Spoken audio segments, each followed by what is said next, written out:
clear. You've been a great leader for all of us in great times and difficult times. And the real test of leadership is standing with your people during difficult times. Your Excellency, for those of us who are in your team, you have always come through for us in difficult times. And for coming for Senator Medhu and his family, we are grateful. Na ndio tunakupenda na tunakuheshimu kwa sababu wewe huachilii watu wako. Your Excellency, huyu kijana Medhu, sisi tunampenda, tunamheshimu. Mimi sikupata nafasi ya kupatana na babake, lakini nimeona kazi yake kwa sababu ya kumzaa na kumlea huyu kijana. Hapa kikwetu nasema gimayuma wako, si ndio hii? Just the way Senator Medhu ways, we now understand this old man, na tunamheshimu sana kwa kazi ya kutuzalia huyu kijana na kumlea vizuri. Na ni kweli vile mlisema hapa, kiongozi wetu rais wa jamhuri na mimi na wale tuko pale, tuko na jukumu wa kulea vijana wetu. We have a responsibility to mentor our young leaders and prepare them for leadership. Especially from this region where we come from. We were left in a very difficult situation when there was a deliberate policy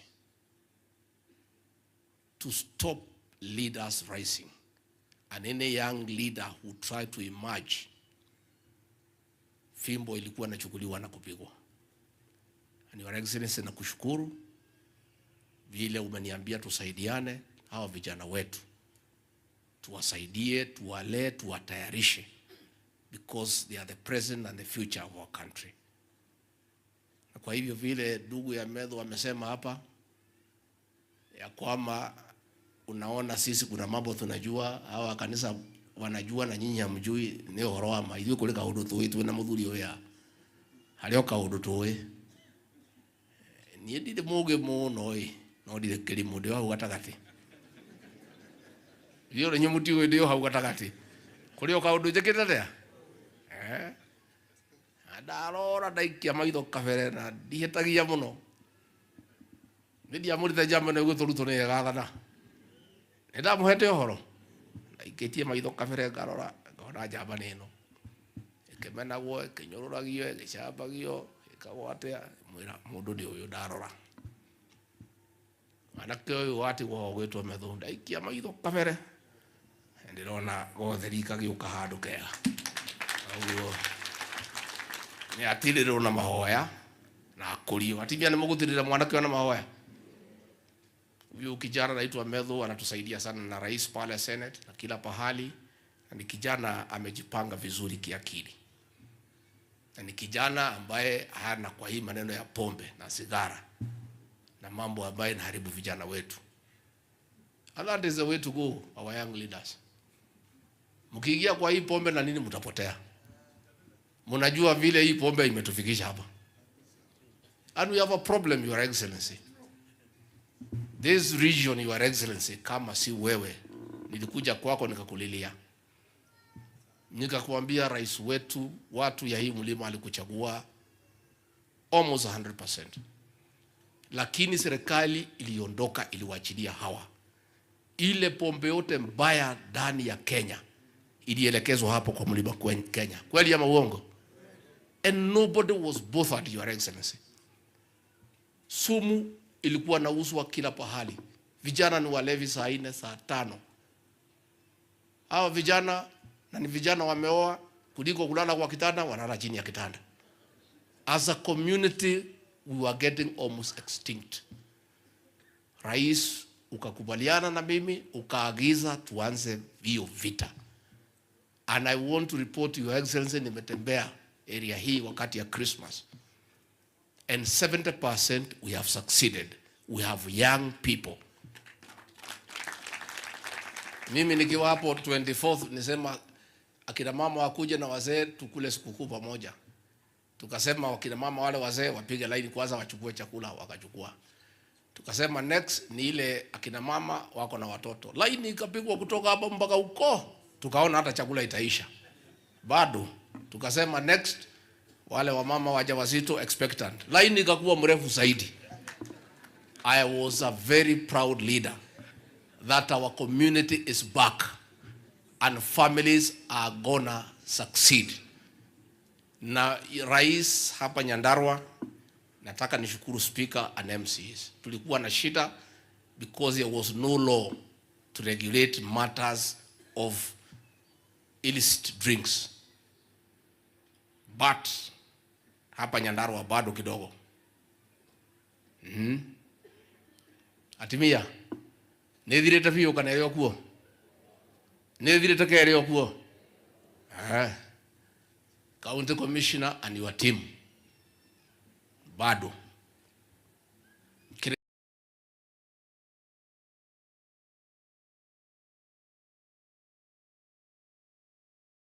I'm telling you, when the president is here, Commander-in-Chief of the Defense Forces, mtoe miguu kwa gunia.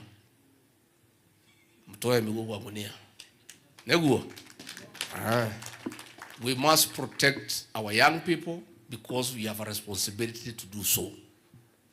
And if it has succeeded in other counties, it will succeed here. And now that the law is almost ready, even before that law, other counties have succeeded. We must do what we should do. Na kiongozi wetu, rais wetu, tulipotea kama nchi kwa sababu watu hapa chini wote waliingia kwa pombe na viongozi wakaingia kwa pombe. That's how we almost lost a country. Kama sisi huko chini tunakunywa na viongozi wanakunywa, hapo iko Kenya. That is the problem. And now that viongozi wakukunywi, tutengeneze huko chini. Tutengeneze ama tusitengeneze? Because now those leaders, you could not tell them there is a problem. Because wenyewe haoni shida. Wenyewe ni walevi. Ndio wanaendelea kukunywa. Sasa pombe ilikuwa nauzwa kila pahali kwa everybody. We almost lost an entire generation. And Your Excellency, we want to thank you. And that battle is continuing. And people, I can tell you, nimezunguka. Akina mama wanaogopa kuzungumza hadharani. But they are also very happy. Wanasema mambo sasa iko sawa sawa kwa maboma. Boma simekaa mzuri. Sema deputy president muendelee, boma iko mzuri. Atimia nikuweka ka atikuweka. Basi na niko kuagira mwana makiria. Nikimalizia, Your Excellency, niseme tu hii maneno ya Ihithe Donyujeru Road. Hii Medho wanaongea kila siku. Na watu ya Nyandarua na watu ya Nyeri. Karibu hata tupoteze masikio. Tunakumbushwa kila siku. Rais alikuwa amemaliza kazi yake. Barabara imepangwa. Imekuwa advertise. Watu wameanza kuuliza tenda. Watu wengine wanasema wanatetea haki za wanyama, wakaenda kotini. Sasa hii haki ya wanyama imeshida hii haki ya Wakenya. Hii barabara, Your Excellency, is not a new road. Imekuweko tangu wakati ya kupigania uhuru. The only difference ni ya mchanga, haina rami. So all we are saying is the same road ambayo imekuwa ikitumika iwekwe nini? Sasa hii wanyama, si magari ilikuwa yanapita. Nyinyi mmesikia hii wanyama wakilalamika mambo ya hii magari? Hata wakilalamika iko shida, wanyama wakilalamika juu ya binadamu. Hii wanyama kazi yake ni gani? Zinikusaidia sisi. Your Excellency, that road is very useful in combining, in making the people of Nyandarua and Nyeri do business. Na wewe ulimaliza kazi yako. Sasa hii watu wameenda kotini. Kotini judge hata hajaenda huko kuangalia hii barabara iko wapi. Anafikiria ni barabara mpya. It's an old road. It's a road that has been in existence since 1951. A judge seated in Nairobi anatoa order. Ati hiyo barabara ikiwekwa ati wanyama watatoroka. And the road is already there. Wanyama hata wakitoroka wataenda wapi? Si msitu iko hapo ya Badea. Sasa hata wanyama wakitoka kwa barabara ingie msituni, ndio hata afadhali. So, Your Excellency, we are having a problem. We are having a problem. Our judges, we respect them. Na rais wewe umekuwa muungwana. Your first executive action as president was to restore the independence of the judiciary. 1 hour after you came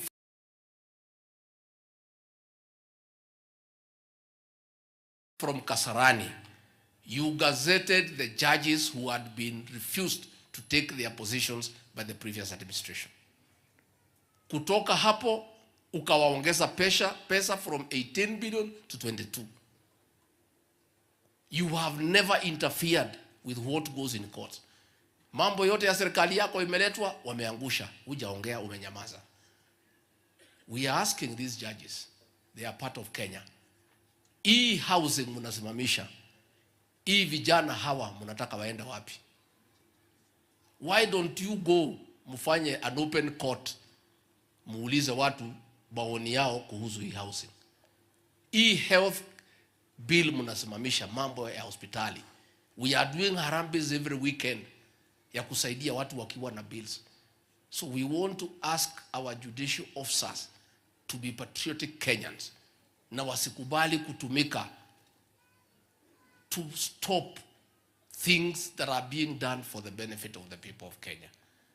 Na mimi nikimalizia, Your Excellency, niseme nyinyi wajumbe, Gachagua na wengine, msiogope. Be very truthful people, and don't be intimidated by these criminal gangs to say there is no problem when there is one.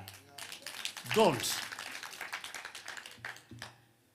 In the year 2006, 2007, 2008, vijana walijiunga kundi haramu. Kiongozi yao akawatuma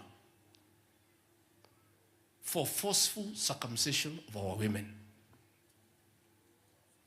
Wakanajisi watoto wa kike. Wakaweka kodi kwa hardware. Wakaweka kodi kwa stage. Wakaanza kufanya tax collection in Kenya. Ikaenea, nobody could sleep. Ukisema ngwe, wanasema tutakuwa kuja kuchukua kichwa yako. Kweli ama uongo? And it caused fear, especially in this region and Rift Valley. And it took one John Mechoke to say, no, that cannot happen. This is a country of the rule of law. Now vijana, mambo yao ikafika mwisho. An attempt is being made now to revive that criminal gang.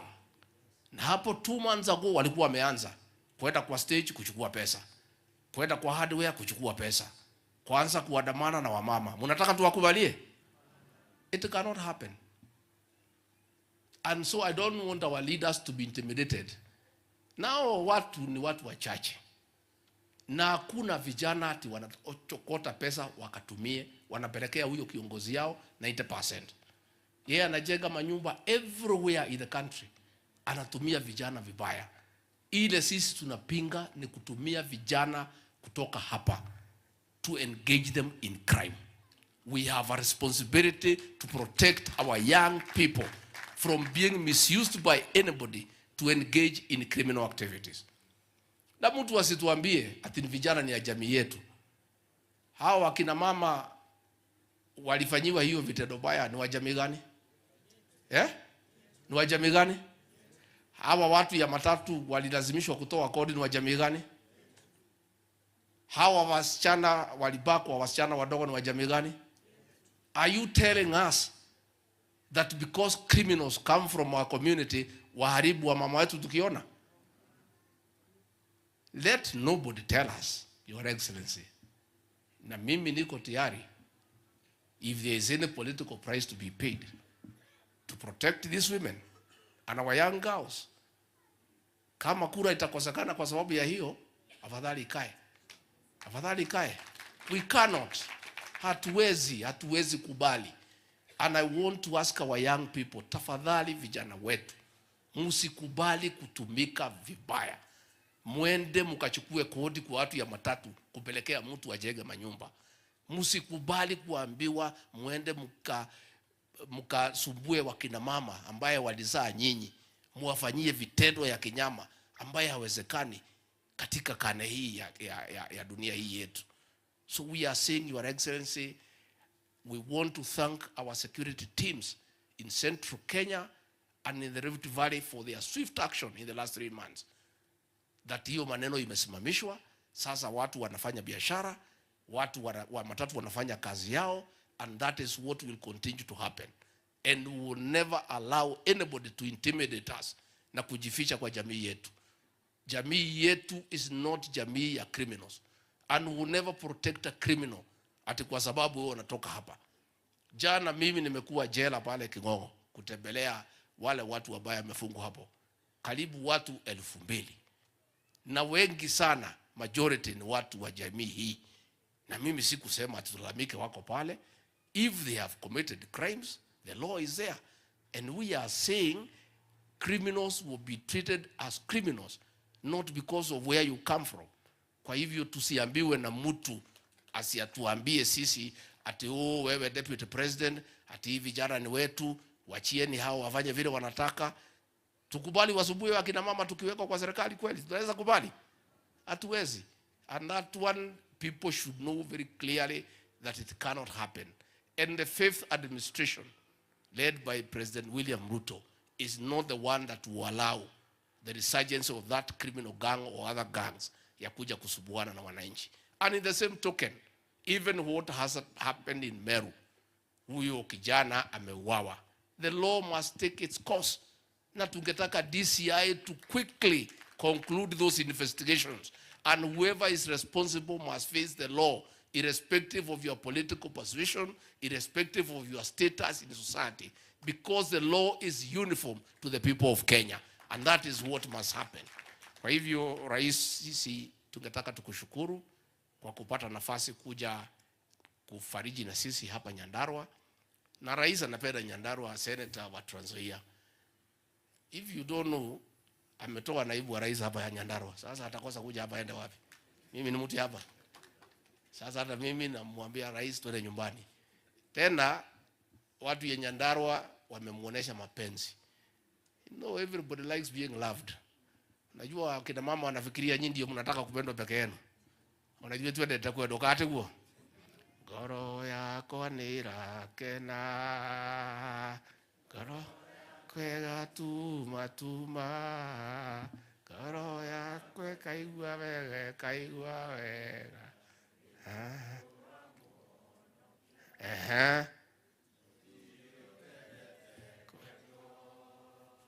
ona nie nyendete kwedo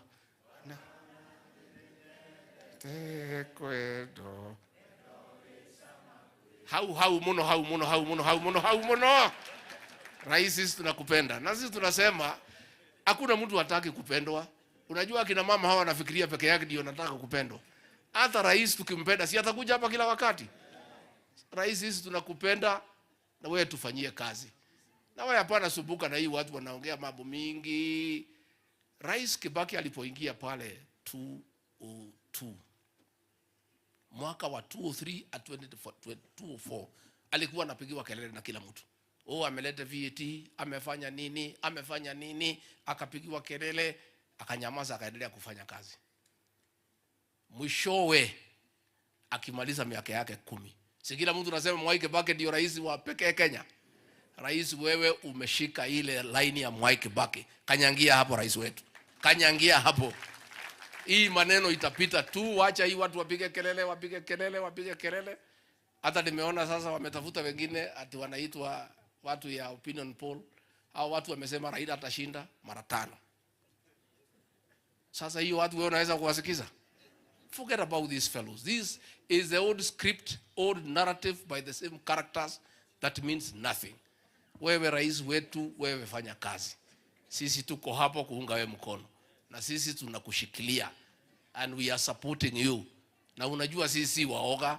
We are there supporting you. And I want to assure you, Your Excellency, nobody can incite this region against you. These are very intelligent people. Watu naonanga wamenyamaza na mnai hakuna kitu wajui. These are people ambaye wanaelewa. Wewe umepata nchi, deni ndio hiyo.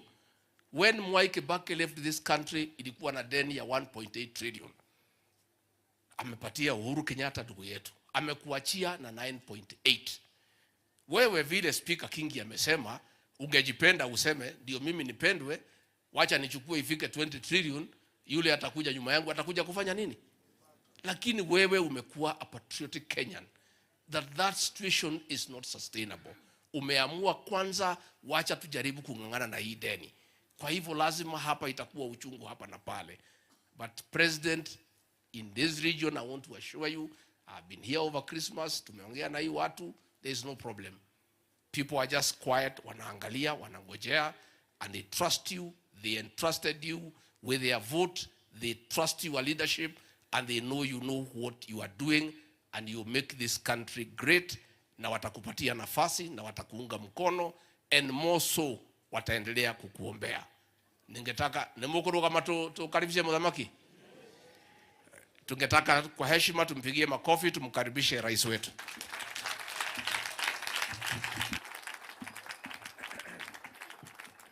Asanteni sana, tafadhali tuketi chini, asanteni.